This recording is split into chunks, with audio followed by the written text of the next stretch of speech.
বাহ, খুব সহজ সম্পর্ক ভাঙার সম্পূর্ণ দায়টা চাপিয়ে দিলে মেয়েটির ঘাড়ে।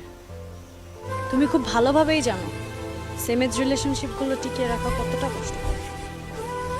যতটা না কষ্টকর ছেলেটার কাছে, তার থেকে বেশি কষ্টকর একটা মেয়ের কাছে।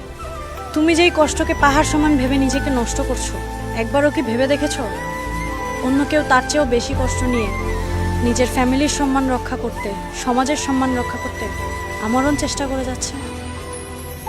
তুমি কি জানো আমাদের সমাজে অষ্টম থেকে নবম শ্রেণীতে উত্তীর্ণ হতেই একটি মেয়ের জন্য পাত্রপক্ষের প্রস্তাব আসা শুরু করে? সেই মেয়েটি তখন হাজারো কথার বাহানায় প্রস্তাবগুলো প্রত্যাখ্যান করতে থাকে। একটা সময় আসে যখন মেয়েটি আর পারে না, তার আর কোনো বাহানাই কাজে আসে না। তুমি কি জানো আমার ভালোবাসা টিকিয়ে রাখার জন্য আমি আমার ফ্যামিলির বিরুদ্ধে, সমাজের বিরুদ্ধে কতটা যুদ্ধ করেছি? আমি আমার ছোট ভাইয়ের পায়ে পর্যন্ত ধরেছি যাতে করে কোনোভাবে বিয়েটা আটকায়। তুমি জানো কত রাত চাপা কান্নায় বালিশ ভিজিয়েছি?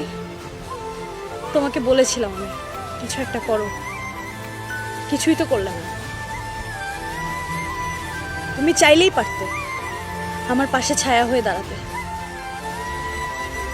কিন্তু তুমি করলে না। সম্পর্ক ভাঙার সম্পূর্ণ দায়টা একজনের উপর চাপিয়ে দিও না। তার অবস্থাটা বুঝতে চেষ্টা করো, সে পরিস্থিতির শিকার।